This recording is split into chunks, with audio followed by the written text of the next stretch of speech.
ஆசிரியர் காவல்துறை, தொழில்துறை, கடல் மற்றும் விண்வெளி ஆராய்ச்சித்துறை, சமையல் மற்றும் உணவுத்துறை, இசைத்துறை, உளவுத்துறை, மீன் வளத்துறை, சுற்றுலாத்துறை, நீதித்துறை, இது மாதிரி பல ஆயிரக்கணக்கான துறைகள் நம்முடைய இந்தியாவிலே தமிழகத்திலே இருக்கின்றது. அப்படி பார்த்தோம்னா இவங்கெல்லாம் திறமைகளுக்கு மதிப்பு கொடுப்பவர்கள். இவங்க தவிர்த்து பார்த்தீங்கன்னா 2 விதமான வாழ்க்கை வாழ்ந்து கொண்டிருக்கிறோம். ஒன்று ஆன்மீக வாழ்க்கை, மற்றொன்று ஆன்மீகம் அல்லாத வாழ்க்கை. அவர்கள் வாழ்வதெல்லாம் ஆன்மீகம் சார்ந்திருந்தாலும் அவர்கள் வேலை செய்வது பார்த்தீங்கன்னா ஆன்மீக கழுவாறு தான். அந்த மாதிரி பார்த்தீங்கன்னா ஆன்மீக வாழ்க்கை வாழ்ந்து எடுத்தீங்கன்னாக்கா இறை அன்பு, இறை பயம், இறை நம்பிக்கை, இறை விசுவாசம் கொண்டவர்கள் வாழ்வதுதான் ஆன்மீக துறையை சார்ந்தவர்கள். இரத்த சாட்சிகளாக இறைவனுக்காக மறித்தவர் பலர். உதாரணம் சகோதரர் பால் யங்கிசோ, அவரை பற்றி சொல்ல நேரமில்லை, அனைவரும் தெரிந்திருக்கிறது. வேத சாட்சியாக வாழ்ந்து கொண்டிருப்பவர் குல்சான் எஸ்தர், பாகிஸ்தானில் இருக்காரு. இயேசுவை தொட்டவர், முகமுகமாய் தரிசித்தவர், என்றும் வாழ்ந்து கொண்டிருக்கிறார். முகமதிய சமுதாயத்திலே பிறந்தாலும் அந்த தாய் அந்த பெண்ணை இயேசு தொட்டார் என்பது நீங்கள் ஒத்துக்கொள்கிறீர்களோ இல்லையோ, இன்றும் சாட்சியாக வாழ்ந்து கொண்டிருக்கிறார். நம்மையே வாழ்கிறார். அவருடைய வாழ்க்கை போராட்டத்தை வென்று வாழ்ந்து கொண்டிருக்கிறார் சொல்லும் பொழுது அந்த இயேசு அவரை என்ன புண்ணியம் பண்ணவரை இயேசுவை தொட்டார், இயேசு கரமிடித்து தூக்கி விட்டார், எழுந்தார், நடக்கிறார் என்று போட்டி கொண்டு வாழ்ந்து கொண்டிருக்கிறார். அதே போல இறைவனுக்காக வாழ்ந்த 150 வருடங்களுக்கு முன் மரித்த சகாய அன்னையின் பக்தியில் வளர்ந்த புனிதர் பர்தோஸ்கோ இன்று இந்த நம்முடைய கொஞ்சம் முன்னாடி வாழ்க்கையில வாழ்ந்து போயிருக்கார். விசுவாசத்தின் தந்தை ஆபிரகாம் எங்கே போகிறோம், எதற்காக போகிறோம் என்று அறியாமலேயே இறைவனை மட்டுமே நம்பி வந்தவர். நாட்டை விட்டார், வீட்டை விட்டார், சமுதாயத்தை விட்டார், மக்களை எல்லாத்தையும் விட்டு போனவர். ஆனால் இறைவன் கடைபிடித்தார். கேட்டதாலும் கண்டதாலும் விசுவசித்து இறைவனுக்காகவே வாழ்ந்து மரித்த புனிதர்கள், அருளாளர்கள் ஏராளம்.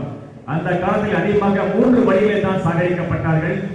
ஒன்று, மைதானத்திலே பசியாக இருக்கின்ற மிருகத்துடன் மோதவிட்டு அந்த மிருகம் கடித்து தின்பதை பார்த்து ரசித்தவர்கள் ஏராளம். இது அந்த காலத்தில் நடந்தது.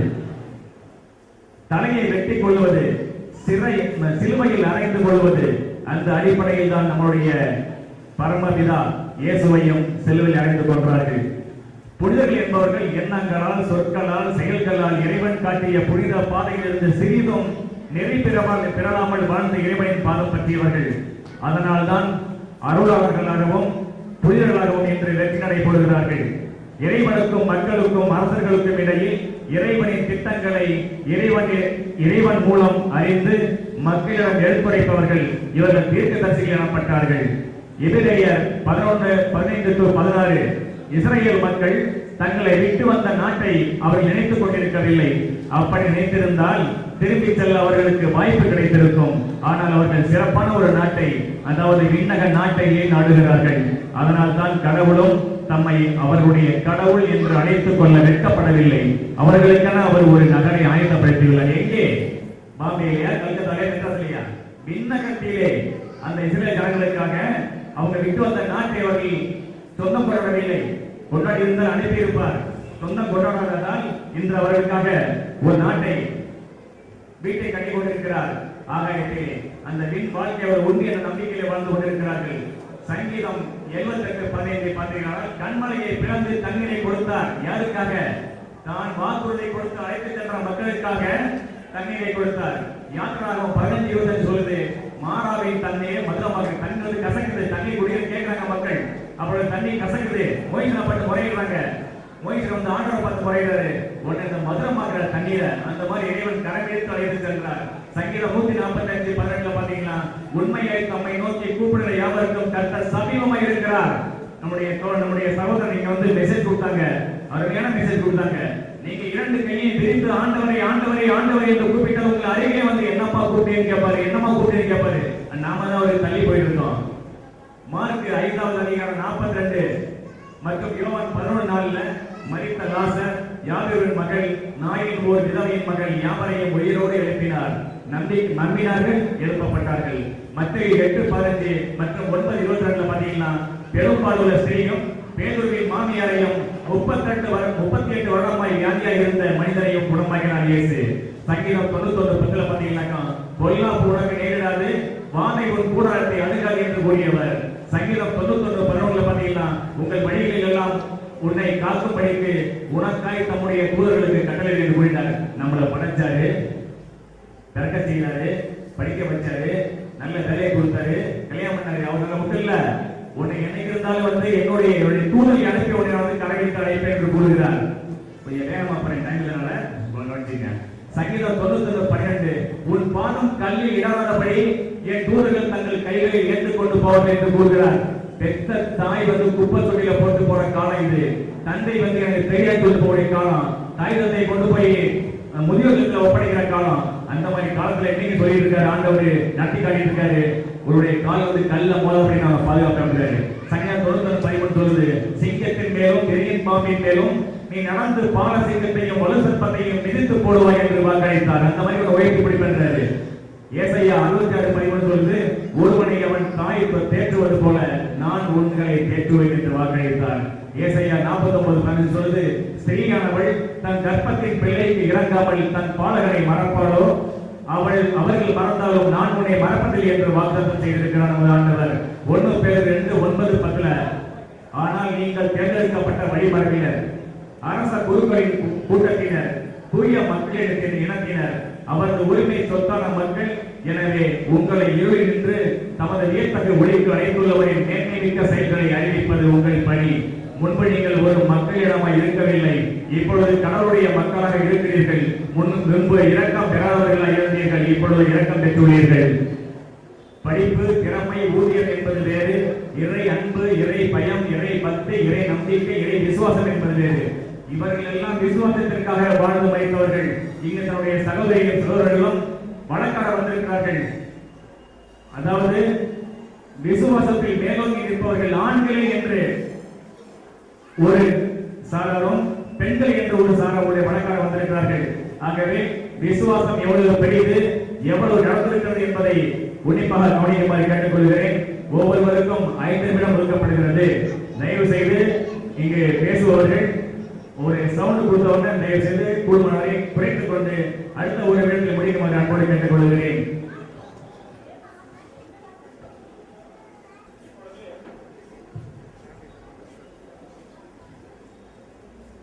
விசுவாசத்தில் மேலோங்கி நிற்பவர்கள் பெண்களை என்று இங்கு வாதாட வருகிறார் அருமை சகோதரி ஏ ஆனி புரூடன்ஸ் அவரோடி அவர்கள். அரசு மேல்நிலைப் பள்ளி ஆசிரியராக பணியாற்றுகிறார். அவரை பேச வருமாறு அன்போடு அழைக்கின்றேன்.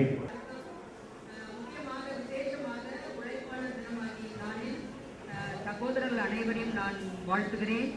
அவை தலைவரையும் என்னுடன் உரையாற்ற வந்திருக்கிற சகோதர சகோதரிகளையும் நான் வாழ்த்துகிறேன். எனக்கு கொடுக்கப்பட்டுள்ள தலைப்பு விசுவாசத்தில் சிறந்தவர்கள் பெண்களே. பொதுவா நிலவர கருத்து என்னன்னா, பெண்கள் பலவீனமான பாண்டம், பலம் குறைந்தவர்கள், எதற்கெடுத்தாலும் அழுது விடுவார்கள், நம்முடைய உடல்களை அட்டி வெளிப்படுத்துவார்கள் பெண்கள் அப்படின்னு பரவலா ஒரு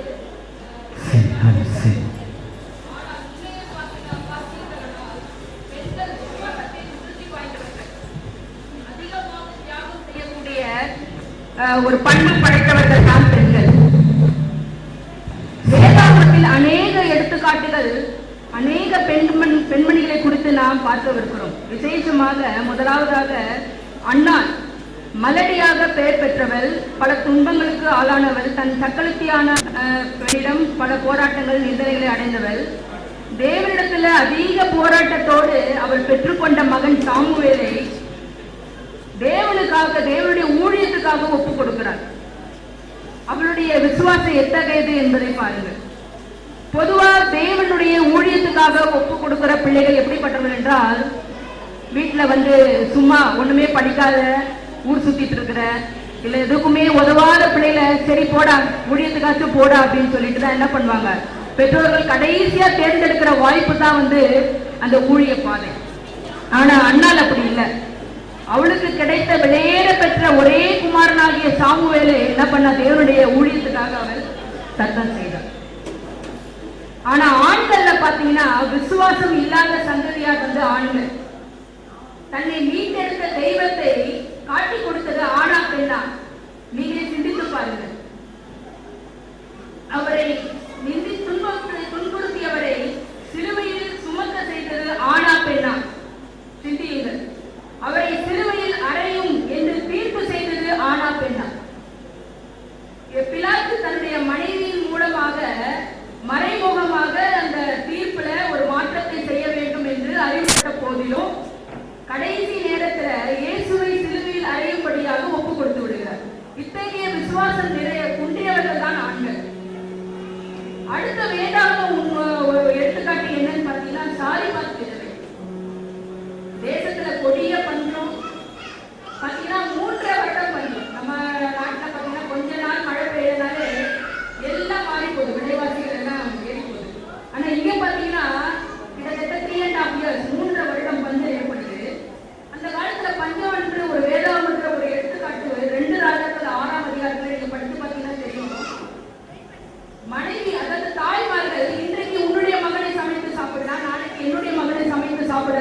பேசி வேடம் பேசிக்கிற அளவுக்கு அவங்களிடத்துல பஞ்சம் நிலவியது.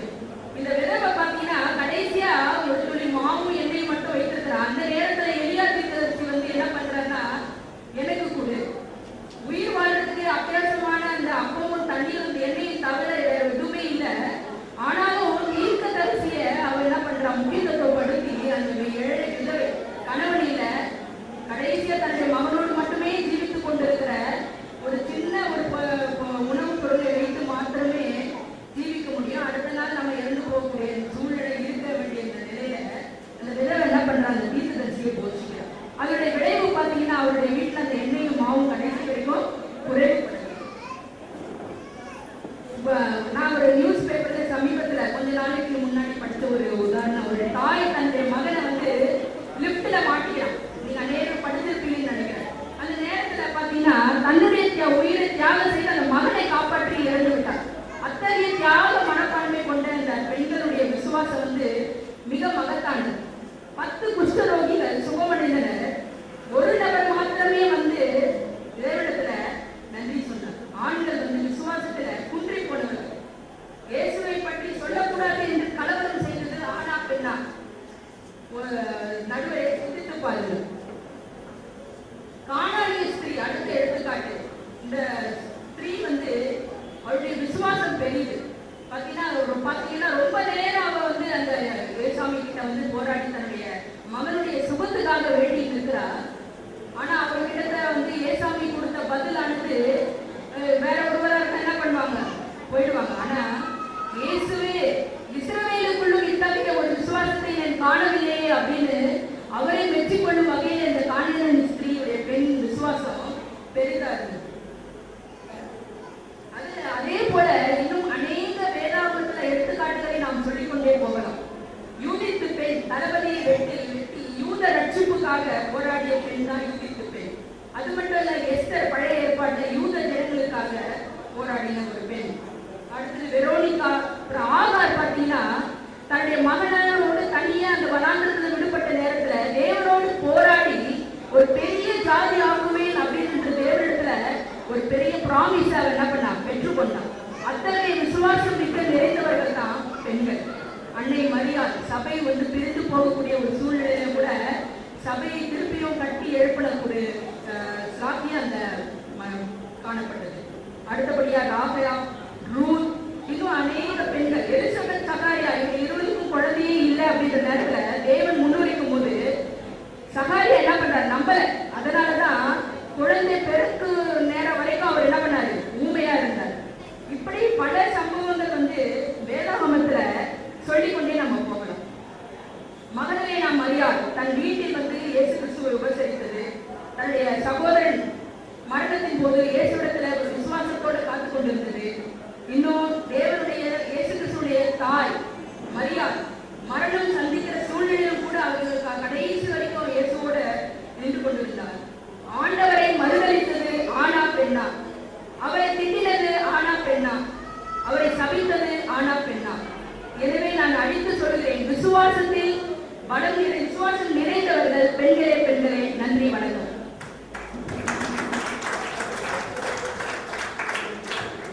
எக்ஸாம் கொடுத்துருக்கே இருக்கிறோம். அவங்களுக்கு நம்ம சர்வீஸை கொடுப்போம். அவங்களுக்கு அவங்க 4 நிமிஷத்தில் முடிச்சிருக்காங்க. அவங்க வந்து பார்த்தீங்கன்னா பெண்கள் என்பவர்கள் மிகவும் மென்மையானவர்கள். அழுகுவாங்களாம்.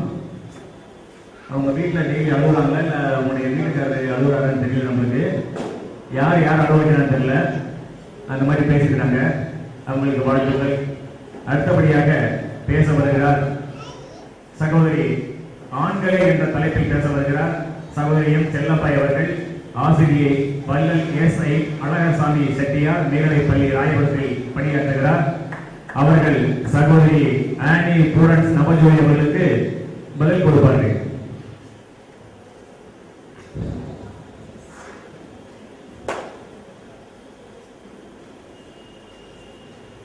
இப்பட்டிமன்ற விழாவிற்கு தராசு தட்டுபோல் சமன் செய்து சீர்தூக்கும் தராசு போல் நல்ல தீர்ப்பை வழங்க வந்திருக்கும் ஐயா அவர்களுக்கும் மற்றும் என்னோடு பேச வந்திருக்கும் சொல்லில் வல்ல சகோதர சகோதரிகள் ஆண்டோருக்கும் சான்றோருக்கும் குழந்தைகளுக்கும் என் முதற்கண் நன்றி கலந்த வணக்கத்தை தெரிவித்துக் கொள்கிறேன். இங்கு விசுவாசத்தில் மேல் ஓய்வு நிற்பவர்கள் ஆண்களா பெண்களா என்ற தலைப்பு, பெண்களா ஆண்களா என்ற தலைப்பை கொடுத்திருக்கலாமே, அப்படி கொடுக்கவில்லை. இதிலிருந்து என்ன தெரிகிறது? விசுவாசத்தில் உயர்ந்தவர்கள் ஆண்கள் என்பது நன்றாக தெரிகிறது. ஐயா, நதி மலையிலிருந்து தோன்றி கடலில் கலக்கிறது. நாமும் கருவறையிலிருந்து தோன்றி கல்லறையில் சென்று சேர்கின்றோம். இந்த இடைப்பட்ட நாட்களில் நாம் விசுவாசத்தோடும் மகிழ்ச்சியோடும் வாழ்ந்தோமா என்றால் ஐயத்திற்குரியதாகத்தான் காணப்படுகிறது. கலாத்தியர் 5ஆம் அதிகாரத்தில் ஆவியின் கனிகளை பற்றி கூறப்பட்டுள்ளது. இந்த ஆவியின் கனிகளை பின்பற்றிய ஒரு மனிதனால் தான் தன்னம்பிக்கையும் விடாமுயற்சியோடும் இருந்தால்தான் அந்த மனிதன் முழு மனிதன் ஆக்கப்படுகிறான். எனவே விசுவாசத்தில் சிறந்தவன் ஆண். பாருங்கள், விசுவாசத்தில் சிறந்தவன் ஆண் என்றாலும் அவர்களுக்கு பக்கபலமாக இருப்பவர்கள் பெண்கள் தானே. அந்த பெண்கள் எப்படி இருக்க வேண்டும்? அந்த ஆண் கொண்டு வர வேண்டிய ஒன்று, உழைத்து வந்த ஊதியத்தை சிக்கனமாக செலவு செய்கிறார்களா? எப்படி செலவு செய்கிறார்கள்? தேவையற்ற விஷயங்களில் செலவு செய்து, தேவையில்லாத காரியங்களில் ஆடம்பர செலவுகளில் செலவு செய்து அந்த ஆணின் விசுவாசத்தை இழக்க செய்வோடும் அங்கு பெண் தான். கடைசி என்ன செய்ய வருகிறது? விவாகரத்து என்ற ஒன்றுக்கு செய்கின்றோம். பாருங்கள், எத்தனை பெண்களிடம் குறைகள் இருந்தாலும் அந்த ஆண் வரதட்சணை கொடுமையினால் என்னை துன்பப்படுத்துகிறாள் என்று விவாகரத்து. இங்கே விசுவாசம் எங்கு செல்கிறது? பெண்ணுக்கு விசுவாசம் இருந்தால் இப்படி ஒரு வாழ்க்கை தன்னை புரிந்து கொண்டு வாழ்ந்திருக்கலாம் அல்லவா? ஆண்களை புரிந்து பெண் வாழ வேண்டும். பெண்ணை புரிந்து ஆண்கள் வாழ்ந்தால்தான் விசுவாச வாழ்க்கையை நாம் வந்துவிடலாம். நாம் விரியத்தை மட்டும் பார்க்க கூடாது. அன்றாட வாழ்வில், வீட்டிலும் சமுதாயத்திலும் அன்றாட நிகழ்ச்சிகளை நாம் நன்கு கவனித்துக் கொண்டேதான் இருக்கிறோம். பாருங்கள், விசுவாசம் இல்லாமல் இருப்பதனால் தான் பிரச்சனைகள் பிரச்சனைகள் பிரச்சனைகள். பாருங்கள், இன்னொன்று சொல்வார்கள், புறநானூற்றி ஒரு பாடல் சொல்வார்கள், ஈட்டு புறந்தறுதல் எந்தனை கடனே, சான்றோர் நாக்குதல் தன்னைக்கு கடனே, வேல்வழித்து கொடுத்தல் கொல்லற்கு கடனே, கண்ணீரறிந்து பேதல் காலத்தி கடனே என்று சொல்கிறார்கள். பாரு, இங்கு விசுவாசத்தில் குழந்தைகளை நடத்தி வருபவர்கள் யார்? விசுவாசத்தில் வளர்ப்பவர் யார்? தந்தை. தாய் வெற்றி தந்தை வளர்க்காத செல்வம் தாய் பெற்ற செல்வம் என்று சொல்வார்கள். பாருங்கள், இதிலிருந்து விசுவாசத்தில் உறுதி கொண்டவர் ஆண்கள் ஆண்கள் என்றுதான் சொல்ல முடியும். அம்மா தாயே, உங்க வீட்டில் நடக்கிறத வெளியே சொல்லுங்க. எல்லா வீட்டில் நடக்கிறது அன்றாட நிகழ்ச்சிகளை பார்க்கின்றோம் அல்லவா? இன்னொன்று கேளுங்கள், இதை வள்ளுவர் சொல்றார் பாருங்க. இறைவாழ்க்கை என்ற அதிகாரத்தில் அழகாக சொல்கிறார். அதாவது 10வது பாடலில், கடவுள் வாழ்க்கை என்ற அதிகாரத்தில் 10வது பாடலில் அழகாக சொல்கிறார். பாருங்கள், பிறவி பெருங்கடல் நீந்துவர் நீந்தால் இறைவன் நடி சேராதார். பிறவியாகிய பெரிய கடலை கடக்க தெப்பமாக பயன்படுவது கப்பல்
பாருங்கள், இந்த நீங்கள் ஏன் இந்த 800 உருக்காலை உருகி கொண்டு வேலை செய்கிறீர்கள்? பாருங்கள், இந்த சாபம் தான். ஒரு நாள் அந்த உருக்காலைக்கு வர வேண்டிய ஒரு வாய்ப்பு கிடைத்தது. அப்போதுதான் நான் தெரிந்து கொண்டேன், ஐயோ, இவர்கள் இந்த நெருப்பிலா வேலை செய்கிறார்கள், இந்த புழுதியிலா வேலை செய்கிறார்கள், இந்த அணுகிலா வேலை செய்கிறார்கள் என்று அப்படியே உள்ளம் உடைத்து போதும். பாருங்கள், ஏன் நீங்கள் விசுவாசத்தோடு சென்று கடல் எனக்கு கொடுத்த மனைவி மக்களை, ஆண்டவர் கொடுத்த மனைவி மக்களை காப்பாற்ற வேண்டும் என்றல்லவா நீங்கள் அந்த விசுவாசத்தோடு உருகி கொண்டு வேலை செய்து ஊழியத்தை வாங்கிக் கொண்டு சென்று எவ்வளவோ நீங்கள் செலவு பண்ணி யான் பட்ட கஷ்டம் என் பிள்ளைகள் படக்கூடாதே என்பதற்கு தான் அவ்வளவு நீங்கள் அந்த பணத்தை அப்படியே கொடுத்து தன்னை உருக்கி கொண்டிருக்கிறீர்கள். பாருங்கள், 800 உருக்காலையில் வேலை செய்வது மிகவும் கடினமான ஒரு தொழில். பாருங்கள், இதுதான். இதை நாம் ஆபிரகாமை பற்றி பார்க்கும். பாருங்கள், விசுவாசத்தின் தந்தை ஆபிரகாம். அவர் கடன் தேவ மனிதரை அவர் உடனடியாக சென்றார். உன் அயலாரை விட்டு, உன் தேசத்தை விட்டு, உன் நாட்டை விட்டு புறப்படி. ஏன், எங்கே, எப்படி, எதற்கு என்று அவர் ஒரு வார்த்தை கூட கேட்கவில்லை. அதனால் தான் அவர் விசுவாசத்தின் தந்தை என்று போற்றப்படுகிறார். பாருங்கள், போனார். பாருங்கள், அவருடைய வாழ்க்கை நடந்தது. பாருங்கள், அது அந்த 100 வயதான ஆபிரகாமுக்கும் 90 வயதான சாராளுக்கும் அந்த குழந்தை பிறக்கிறது. பாருங்கள், ஈசாக் என்ற பையன் வளர்ந்து வருகிறான். குழந்தை இல்லாதவர்களுக்கு குழந்தை கிடைத்தால் எப்படி மகிழ்ச்சியாக இருக்கும். ஒரு நாள் திடீரென்று வந்து உன்னுடைய மகனை 12 வயது ஈசாக்கு ஆகும்போது உன்னுடைய மகனை பலியிடு என்று சொல்கிறார். பாருங்கள், எந்த ஒரு ஆண் பெண்ணுக்கும் எப்படி கொடுப்பார்கள். பாருங்கள், ஆனால் விசுவாசத்தின் தந்தை ஆபிரகாம் மோரியா என்ற இடத்திற்கு அவர் காட்டின இடத்திற்கு சென்றார். பாருங்கள், அங்கு தன்னுடைய குழந்தையை பலியிடுவதற்காக செல்கிறார். அப்போது நெருப்பு இருக்கிறது, பலியிடுவதற்குரிய பொருள் இல்லையே என்று அந்த மகன், அப்பா பலியிடுவதற்கு பொருள் இல்லையே. அவர் சொல்கிறார், என்னுடைய தேவன் இதனை பார்த்துக் கொள்வார் என்று கேட்கிறார். பாருங்கள், எவ்வளவு அதிசயம் இது! விசுவாசத்தினால் நடந்த நிகழ்ச்சி அல்லவா? இன்னொன்று பாருங்கள், அதாவது விவிலியத்தில் யோபு என்ற ஒரு அதிகாரம் இருக்கிறது. ஊசு நாட்டில் பிறந்தவர் யோபு. பெரிய பணக்காரன், ஐஸ்வர்யவான். அவன் மகிழ்ச்சியாக வாழ்ந்தான். பாருங்கள், அவனுடைய வாழ்க்கை திடீரென்று சோகம் புடைசூழ ஆரம்பித்து விட்டது. பாரு, பட்ட கெட்ட மொழியை கெடும் என்பதற்கு பதில அவருடைய வாழ்க்கையில் நடந்த துன்பங்கள் ஒன்றா சொல்ல முடியாது. அவ்வளவு துன்பங்களையும் அவர் அடைந்தார். ஆனால் நாட்டை இழந்தார், நகரை இழந்தார், வீட்டை இழந்தார், மனிதை இழந்தார். ஆனால் விசுவாசத்தை மட்டும் அவர் இழக்கவில்லை. ஆனால் வாழ்விலும் தாழ்விலும் இன்பத்திலும் துன்பத்திலும் தனக்கு துணையாக வாழ வந்த மனை கூட அவரை விட்டு சென்று விட்டார். பாருங்கள், அந்த நேரத்தில் ஐயோ, யோபுவின் உடம்பெல்லாம் புண்கள், நாட்டம், அவருக்கு உதவி செய்ய ஆள் இல்லை. ஆனால் பாருங்கள், ஐயோ அவள் வருந்தவில்லை. மனதோடு ஆண்டவருடைய விசுவாசத்தை மட்டும் நம்பியிருந்தார். பாருங்கள், அவருடைய வாழ்க்கையில் எத்தனை நன்மைகள் நடந்தது. இழந்த பொருட்கள் அனைத்தும் அவருக்கு கிடைத்தன. எல்லா பொருட்களும் எண்கத்தனையாகவும் நான்கத்தனையாகவும் அவருக்கு வழங்கப்பட்டது. பாருங்கள், இப்படியாக அவர் 140 ஆண்டுகள் வாழ்ந்த 4 தலைமுறைகளை கண்டார் என்று கூறப்படுகிறது. இனி புயற்பாடை நோக்கும் போது சூசையப்பர், பாருங்கள், இந்த சூசையப்பரும் மரியாளும் எப்படி இருந்தார்கள். பாருங்கள், சூசையப்பர் ஒரு நீதிமான். அவன் மாளிகையிலோ கூட கோபுரத்திலேயோ பிறக்கவில்லை. சாதாரண ஒரு தச்சு வேலை செய்து வாழ்ந்த ஒரு தச்சு வேலைக்காரர். பாருங்கள், அவருக்கு மன ஒப்பந்தம் ஆகி இருக்கும்போது திடீரென்று உன்னுடைய மனைவி கருதாங்கி இருக்கிறாள், அவளை ஏற்றுக்கொள்ள தேவதூதன் வந்து சொன்ன போது சற்று மனம் கலங்கினார். ஏனென்றால் எல்லா ஆண்களுக்கும் இருக்கக்கூடிய உணர்வுதானே அவருக்கும் இருந்திருக்கும். அவரும் ஒரு சாதாரண மனிதன் தானே. ஆனால் சற்று மறைவாக விலக்கிவிடலாம் என்று பார்த்த போதிலும் தேவனை நினைத்து பார்த்தார். ஆண்டவருடைய விசுவாசத்திற்கு கீழ்ப்படிந்தார். அதனால் தான் இன்று நீதிமான் என்று போற்றப்படுகிறார். ஆனால் பாருங்கள், அவருடைய மனைவி சற்று அவள் இது எப்படி ஆகும் என்று கேட்கிறாள். இதில் இந்த விசுவாசத்தில் சிறந்தவள் ஆண்களா பெண்களா